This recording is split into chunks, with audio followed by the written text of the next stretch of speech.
Welcome to the Cloakroom with Peter Roskam. Former Congressman Peter Roskam leads Baker Hostetler's federal policy team. Through interviews with leading members of Congress, Peter provides an insightful first-hand view into the latest policy and political debates on Capitol Hill. In today's episode, Peter is joined at the 36th Annual Legislative Seminar in Washington, D.C. by his Baker Hostetler colleague, former Congressman Heath Shuler, and Congressman David Schweikert, a Republican from Arizona. Schweikert is a member of the Tax Writing Ways and Means Committee and is a staunch deficit hawk.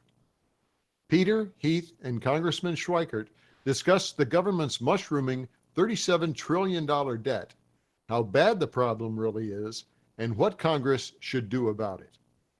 Let's listen in to the Cloakroom with Peter Roskam.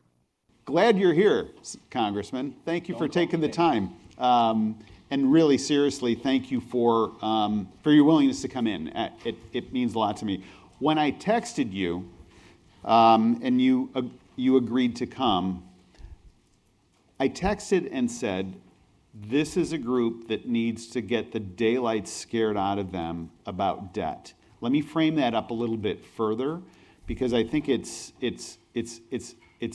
fascinating. So David sends out a text message to a lot of people every day, late afternoon typically, and it's the latest debt numbers, and it's very, very sobering.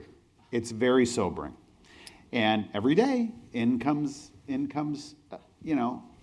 text message is like, Schweikert's on it every day.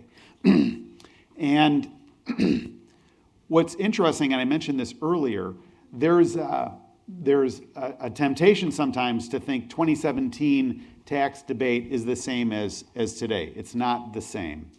The debt was different then. It was very serious, but it wasn't, screaming on the dashboard.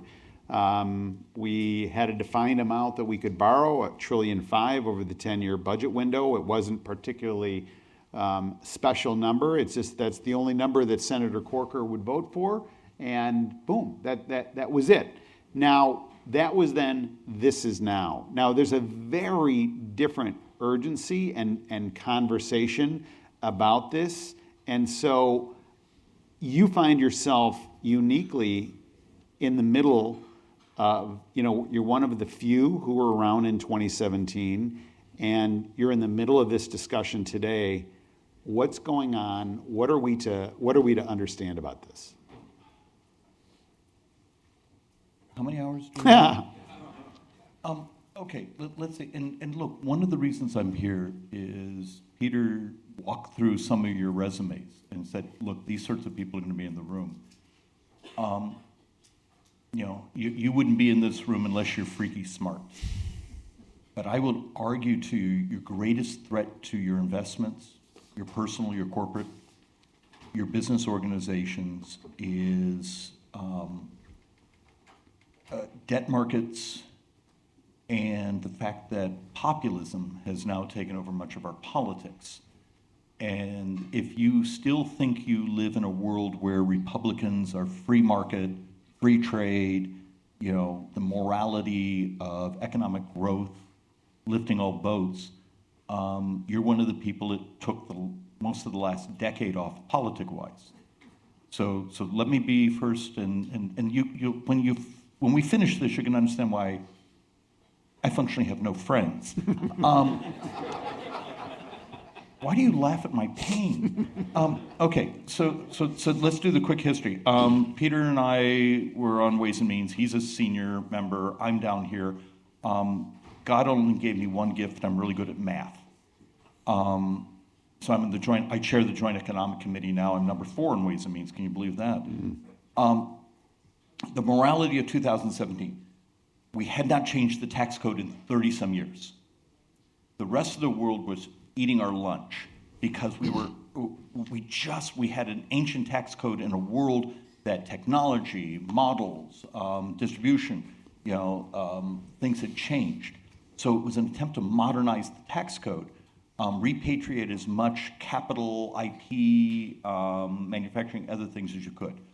But it was the classic free market: broaden the base, lower the rates, get rid of distortions, get rid of favorite, something for your company against his company because you were more cuddly than he was. Because let's be honest, you look very cuddly. But we did our very best to get rid of those attributions that had been woven in the tax code since 1986. Today, we're doing somewhat just the opposite. Let's have a brutal moment of honesty. We're narrowing the base and we're lowering the rates. Because in a time of populism, you need to give things to folks to satiate their anger, desire, the politics of so no tax on tips, no tax on overtimes, no tax on interest in buying an American car, no tax on this, no tax on that. All those are going to create distortions. We're even doing some things where, special expensing for physical facilities if you're going to do manufacturing. So if you own the incumbent building next door, if any of you work in a REIT or own a REIT, so you have an incumbent building with a manufacturer, and the new one across the building is going to have better cap rate than you are. You just lowered the value of your existing building. We're going to create some of that almost 1986 distortions. But in many ways, this is months of negotiation. It's the best thing many of us have been able to get in an environment where every other day, the president, the White House, someone else comes demanding something else. And now, the last 48 hours dealing with people from high tax states where demanding some spending there. Okay, many of you are probably from high tax states, but the fact of the matter is the deduction you're all probably not going to get because you're on the income. So you're doing all these things, and what's missing in this debate? Come on, Peter, this is the moment you're supposed to join me. The debt discussion? Yeah. So we borrow about, if you actually, now remember, we're in extraordinary measures, so staff back there was panic saying, you can't say $72,000 a second because we're borrowing internally. We borrow the income, here's our income, here's our spending. We borrow about $72,000 a second. Next year, we're going to borrow about $82,000 a second. In 9 budget years, we'll be borrowing about $100,000 a second. Last year, for every dollar we took in tax receipts, we spent $1.39. Over the next 10 years, baseline was $22 trillion. The tax bill is going to add another couple trillion on top of that. Some of the movement in interest rates we're trying to calculate right now, but just if any of you are watching the bond market as of this morning, I hope some of you, if not, pull up your phone, take a quick look. That should make you pucker a bit that this is becoming our new reality. We're calculating the term premium may be about 75 to 100 points over where we were in January. 1 point of interest on U.S. sovereign debt is well over 3.3 trillion over 10. Remember, we have to refinance 9.5 trillion every year. Plus, we're going to come to market with about 2.3 trillion this year. With the tax bill and those things, we're going to be bringing to market about 2.6 a year. So the Ray Dilios of the world have this theory that there is a shortage of savings in the entire world because if you take a quick look at what the Japanese Prime Minister said yesterday, that is starting to create some distortions. Germany's back in the debt markets, others. The entire world is binging on debt. If you think we're going to go back to a time of lower interest rates, I have 5 PhD economists that work for me. You need to hang out with us, and they will terrify you. And we're the primary driver of it. United States, and what's the next 10 years, what's the driver of the debt? Interest and Medicare. Whether you like it or not, demographically, the United States, there's people running around with gray hair. Can you imagine that? In 9 years, 23% of America is 65 and up. We have a shortage of young people. And we were talking about this a decade ago. We all know it's happening, but why the avoidance? Where the hell are your lobbyists beating the crap out of us in Washington saying, start to get your math. Instead, our hallways are full of people who are rent seeking. Yeah, I know the debt's wiping out my retirement and screwing over my grandkids, but I don't care about them. Give me something else for my business. Give me this, give me that. Okay, but we're financing it with debt. You don't think there's going to be a moment where someone might, remember, borrowing is a tax hike. It's just a tax hike that someone else gets to pay for with interest. And you got to move away from crazy. You know, so in the populist world, because I'm insane, I sit and respond to people all day long because I'm an idiot. You know, and so one of my neighbors who, I mean, they're lovely neighbors. They probably have a $4.5 million house that they only use a couple. I'm from Scottsdale, so if you explain a lot of things. You know, and so you'd think they'd know better. You know, if you just get rid of the Corporation for Public Broadcasting, NPR, and you can balance the budget. And you send her back saying that covers 2 hours and 15 minutes of borrowing for an entire year, because we borrow a $250 million an hour. And she's all upset because that's not what she saw on Newsmax. And here's the problem with the reality. How many of you, when you do a board meeting, you meet with your treasury, I don't know how many of you are big enough to have treasury management or those things, and they're projecting saying, look, here's the amount of debt we have coming up for refinance. Here's, you know, particularly if you're on a 7-year cycle, your cap rates are getting kicked in the head. Think about it for your businesses. Now think about your federal government. The bond market is on the cusp of running your government. Have I made it dour enough? Because I can go you can go deeper. I have some things that are David, I got to commend you. But there are solutions. There really are solutions. But it turns out the solutions aren't in austerity. And this makes me a heretic for everyone. It's in the revolution of how we deliver services. If I came to you tomorrow and said you could probably cut healthcare costs almost in half with the adoption of technology, taking on obesity, these things, except you do understand, as soon as I say that, some of you who are in Medicaid delivery, Medicare delivery, healthcare devices, you know, REITs that own medical, I just blew up your business model. So what's the morality here? Should the idiots like me who are dumb enough to do this job push the disruption?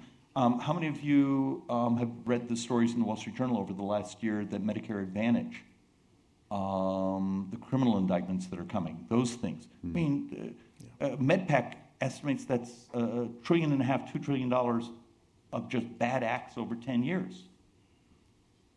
How many of you say, hey, I need some capacity for rational tax policy for our business to grow? Tell me where I'm going to get the savings. And instead, almost every lobbyist in my office walks in the door and says, just borrow the money. David, you're one of the most creative guys that I've come across in public life. And like, no joke, because you're just exploding with ideas.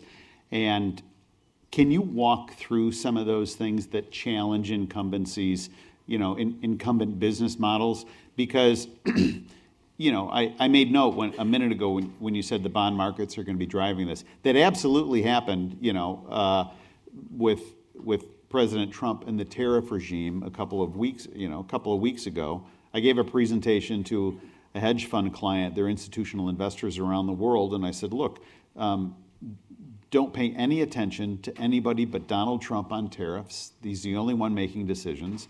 Congress is not going to discipline him for various reasons. The courts are not going to discipline him for various reasons, but the market is the disciplinarian that is most likely to get his attention. And it turns out, in that case, as we know, the bond markets got his attention. So it's a foreshadowing of what you've been talking about.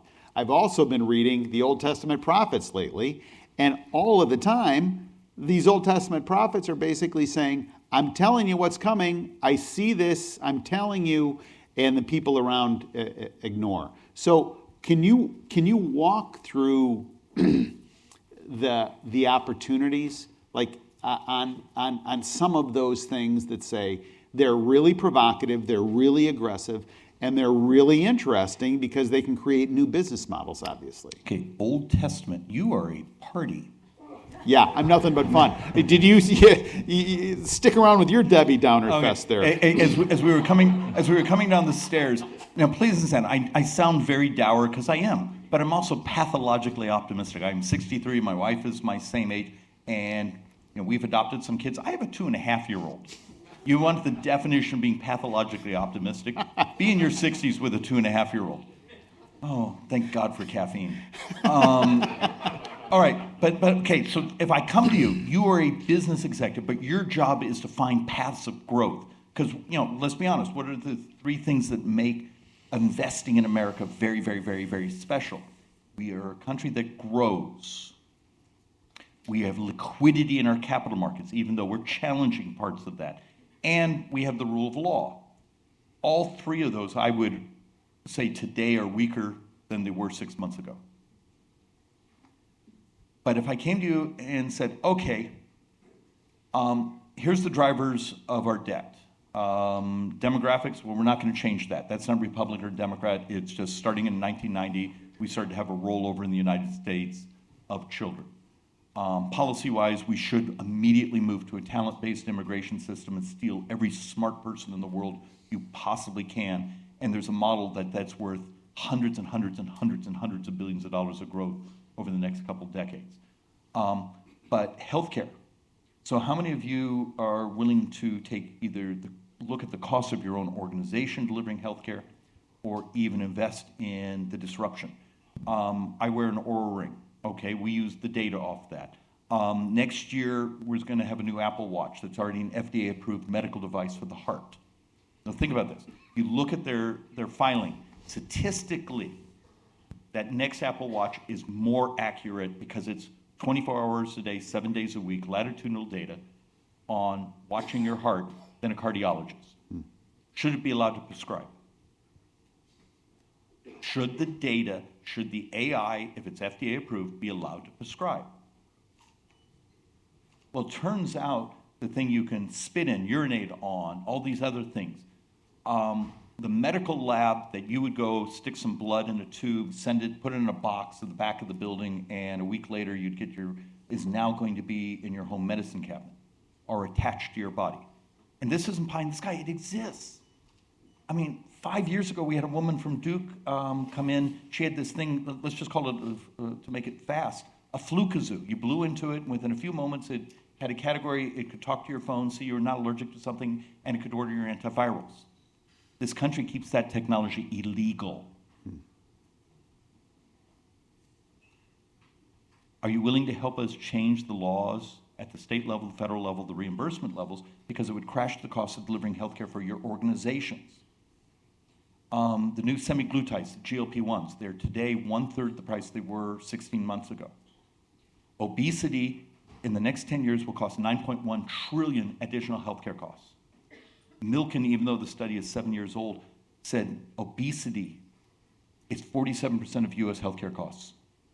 How many of you have organizations where you have lots of employees and you've begun to fixate on how many employees you have that are diabetic and heading towards pre-diabetic and weight issues and starting to mitigate that?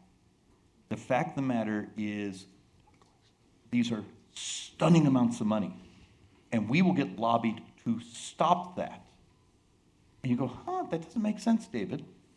A year ago, Goldman Sachs did this, and it's a technical analysis term, a big-ass report. And yes, it was one of those, it was behind the paywall, but one of my great joys, I have a Bloomberg terminal. Anyone else have a Bloomberg terminal? Is there like a 12-step group to get off of it? Because do you find yourself, now seriously, you have one, do you find yourself just staring at it and realize it's 2 a.m, but damn it, there's a car accident in Mumbai? You laugh, you obviously haven't been behind a Bloomberg terminal.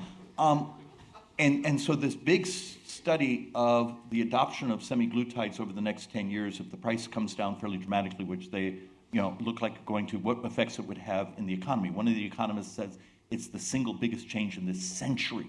That air conditioning was the biggest change in the last century. He may be insane, but he also, in the footnotes of the Goldman Sachs report, at the end, there was this footnote saying, if this happened over 10 years in an optimistic model, 5 of the biggest healthcare systems in America in 10 years couldn't cover their bonded indebtedness. Because it would crash the number of multi-chronic sick people. And 5% of the population is 50% of the healthcare expenditure. You live in the time of revolutions where we can make this another American century. But if we don't move fairly quickly, the amount of capital that's going to be bled just covering our debt coverage is going to zap us from being to invest in the disruption. So this is the moral argument from people from business. And I don't care if you're on the left or the right, it's math. This isn't, well, you guys did this or that, and you try to show saying every tax hike proposal from the left, when you see the scoring, and you can go on Riedel, Manhattan Institute did this very nice paper a year ago, gets you about 1.5%. And that's assuming it all worked.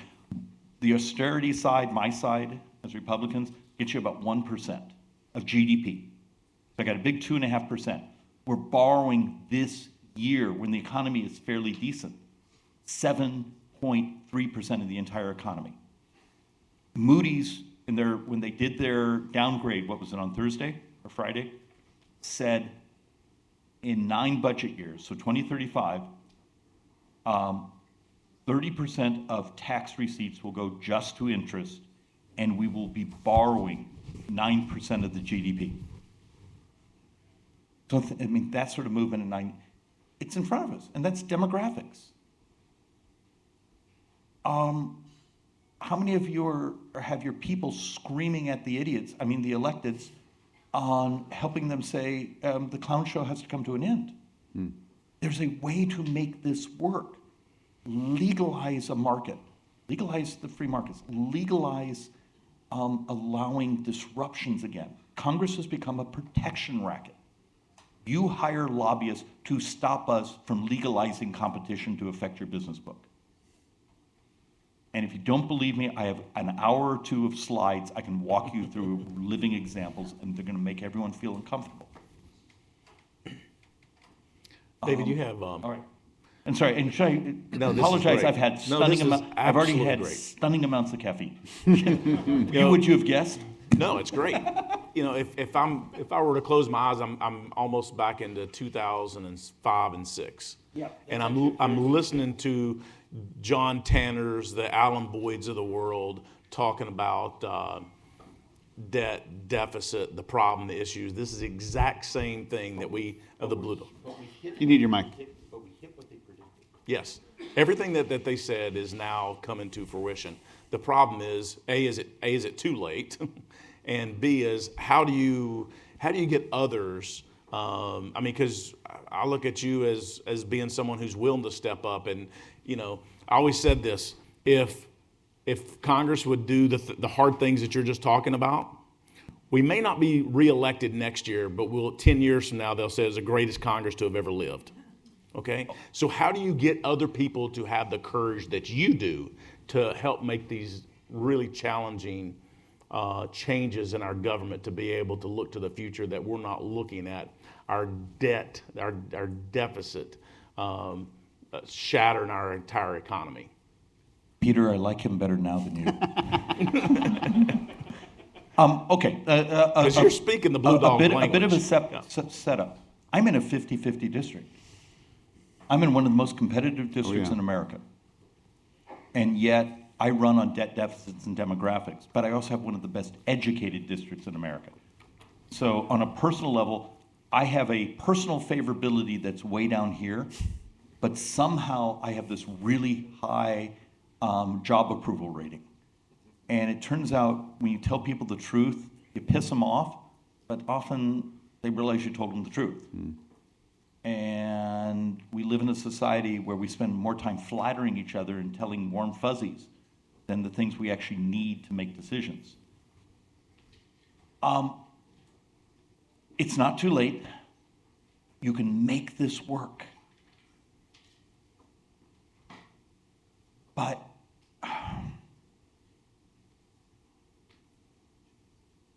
bureaucracies, business, those things, we don't live in. You remember when we all took our, advanced economics class in grad school, because let's face it, almost everyone in this room, you went to grad school.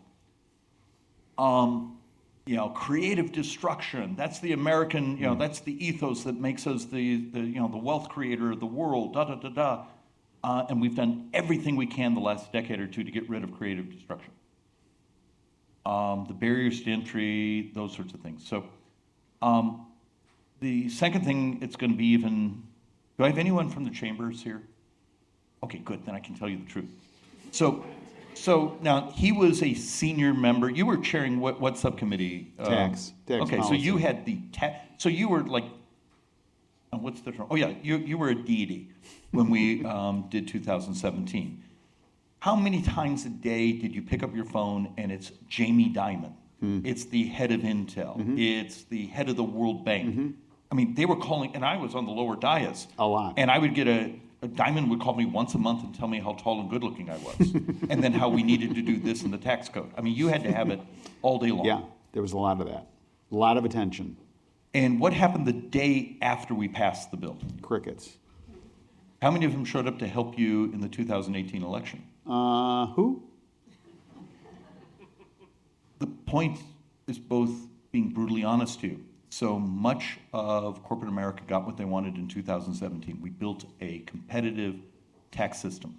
Income inequality shrank at its fastest pace in modern history up until the time of the pandemic. Wealth creation, and it was wealth creation particularly in the lower four quartiles. Rich people got richer, but the poor got much less poor. Repatriation, we set aside 1.5 trillion over 10 years. Within the first 4 years, we had already covered half that in growth we didn't expect, and with tax receipts.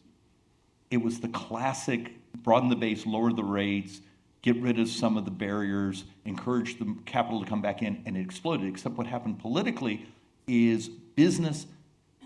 I'm number 4 in Ways and Means. Chair Joint Economic. I had my first meeting with the U.S. Chamber of Commerce a few months ago in 5.5 years. If you think there's groups out there that still advocate for free markets, for prosperity, those things, you're delusional. Most of the groups that beg for your money are for hire. So you tell me what you want us to advocate, we'll advocate it.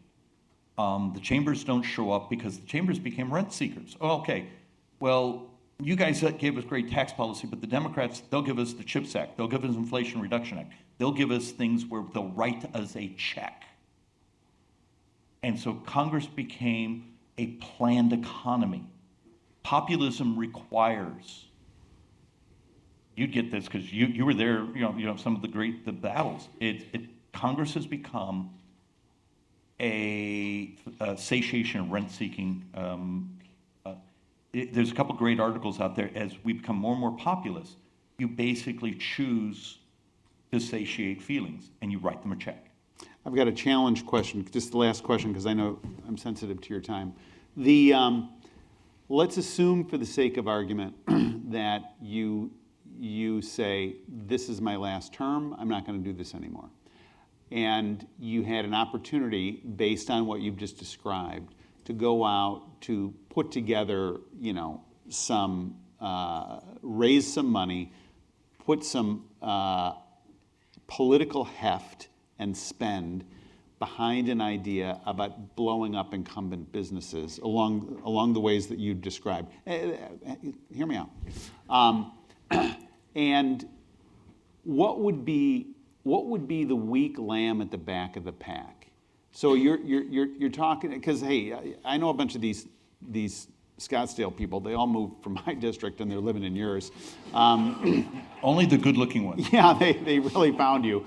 But you know what I mean? To go and you'd make a pitch, and these people, they're wealthy, they're successful, they're sort of in the twilight years, and they would love to be part of some transformational David Schweikert scheme. They actually would love this. And they gave you you put $20 million together. What would you do, and how would you approach it You could do the media buys, you could do the spend, social media, all that sort of stuff. But what permission what's the first door you would try to break down in Congress? Okay, first I want to step on something. I have no desire to blow up business. I need business to prosper. I need them to modernize as fast as they can their business models. The adoption of technology, the adoption of ways. Your amendment is accepted. Okay. This is, whether you like it or not, this is modern politics. The crap, the absolute vile crap that comes through this thing.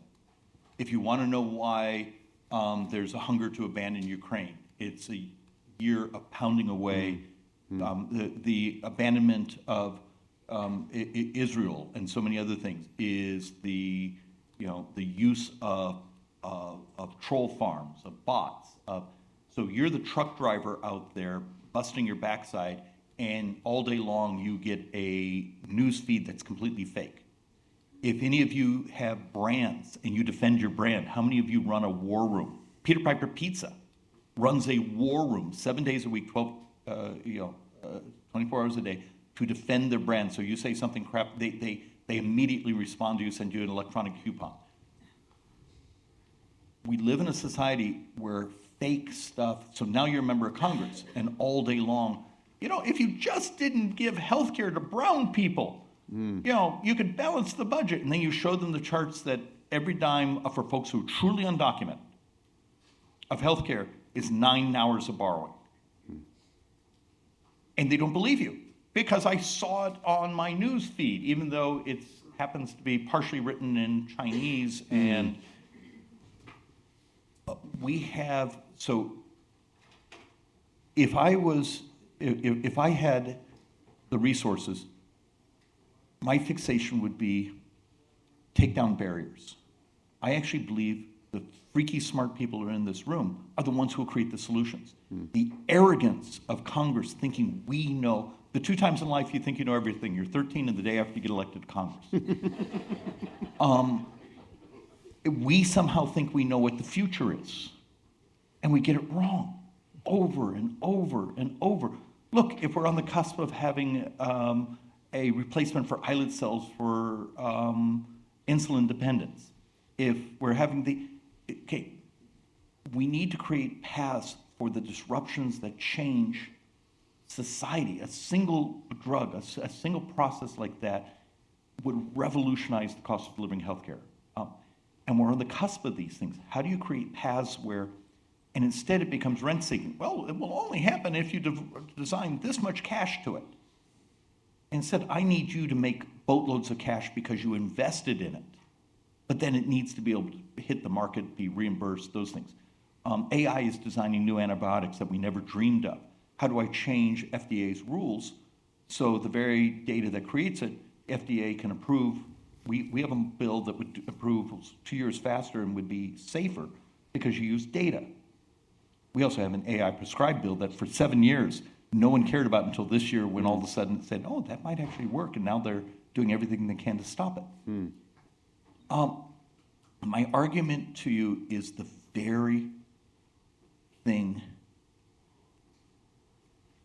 that has made us as a society live better than much of the rest of the world. Let's go back to it. Because it actually is that, in your brains is the creativity that saves this country, not in people like me. Have idiots like me start to allow you to compete and prosper and disrupt. And that's my theory, is every time I have a brilliant idea, I realize I'm engaging in the very bad acts of saying, we should invest in this.